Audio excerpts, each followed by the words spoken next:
ओवैसी ने कहा है कि घोषित एनआरसी लागू हो गई है बिहार में, इलेक्शन कमीशन घर घर। देखिए, पहले तो इलेक्शन कमीशन जो कर रहा है सत्यापन का काम वोटर, उसको ठीक से लोग समझ लें और तब इस तरह की बात सत्यापन में पिता का जन्म प्रमाण पत्र मांगा जा रहा है। आपसे मांगा है किसी ने?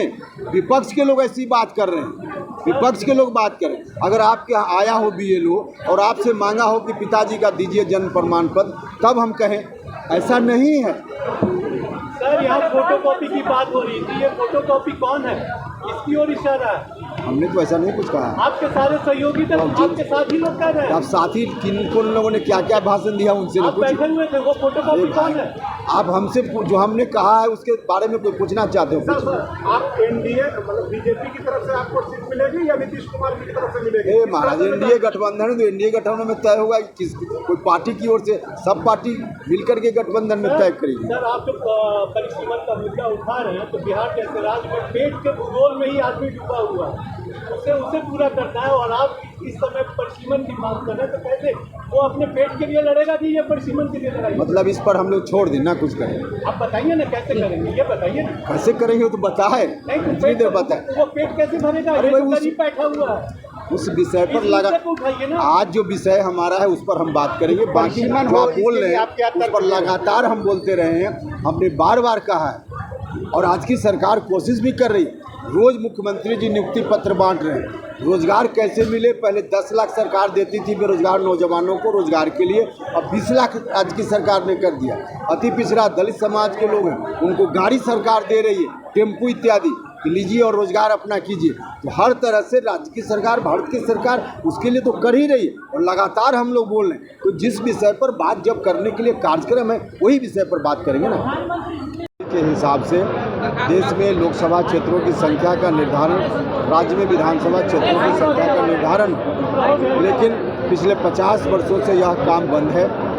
देश की आज़ादी के बाद शुरुआती दौर में निश्चित रूप से 3 बार परिसीमन हुआ, क्षेत्रों की संख्या बढ़ी, लेकिन 50 साल से यह नहीं हो रहा है, जिसके चलते बिहार जैसे राज्यों का बहुत ही नुकसान है।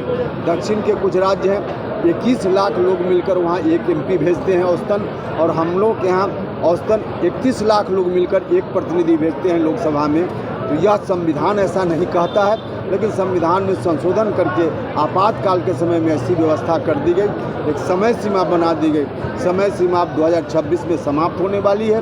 कुछ लोग फिर से लग गए हैं कि परिसीमन के काम पर रोक आगे जारी रहे, इसलिए हम लोग सचेत हैं कि अब रोक आगे न रहे, रोक हटे और परिसीमन हो ताकि क्षेत्रों की संख्या बढ़े। परिसीमन हो, इसके लिए आप क्या तर्क दे रहे हैं? सरकार है तो फिर क्यों डर लग रहा है? क्या बोलते हैं, ये परिसीमन नहीं होगा? डरने की बात हम नहीं कर, हम यह कह रहे हैं कि एक तरफा आवाज़ अगर कहीं जाएगी देश में किसी भी मुद्दा पर, तो यह हम लोगों की ड्यूटी है। हमारे हक में, बिहार के हक में जो बात है हम उसको कहते रहें, इसलिए हम अपनी बात कह रहे हैं। परिसीमन हो, इसके लिए क्या आप तर्क दे रहे हैं? क्या तर्क दे रहे हैं परिसीमन? तर्क तो अब इतना लंबा बोले, अब उतना बोलेंगे। सर, तेजस्वी यादव बोले हैं बोर्ड की बैठक में कि हिंदुस्तान किसी बात पर नहीं है, इस पर क्या बोलना चाहिए सर? देखो, उनको यही संस्कार है, इसी तरह से बोलते हैं। बाप का क्या क्या बोलते हैं, हम लोग का संस्कार नहीं।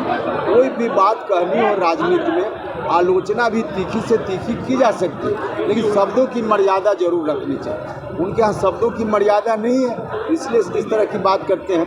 यही बात उनको कहनी थी तो कहना चाहिए था कि हिंदुस्तान सबका है। सच में हिंदुस्तान सबका है, लेकिन जो भाषा या शब्द उन्होंने प्रयोग किया पूरे तौर पे आपत्तिजनक।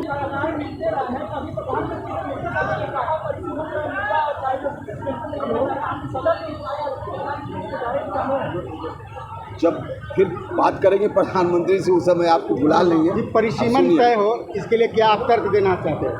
एक तर्क तो उतना लंबा बोलना पड़ेगा, अब इसमें आप कैसे करें? वहाँ बोले तो सारी बात तर्क दिए वहाँ। 243 पर एनडीए लड़ेगा। पार्टी तो तय अभी नहीं हुआ है, तय होगा तो। अगर तय आपके अनुसार नहीं मिलती है सीट, तो फिर आगे कोई ऑप्शन रखेंगे? आप निगेटिव बात क्यों बोलते हैं? हम तो आशावादी आदमी हैं, हम आशावादी आदमी। पहले ही क्यों मान लें कि यह नहीं होगा, वह नहीं होगा? जो हम चाहते हैं होगा, हमारा विश्वास है। नीतीश कुमार जी के पुत्र भी चुनाव लड़ेंगे, ऐसा तो हमको नहीं मालूम है इसके बारे में, लेकिन लड़ना चाहे तो उसमें क्या दिक्कत है? हर व्यक्ति जो लड़ना चाहे चुनाव और उम्मीदवार होने की योग्यता रख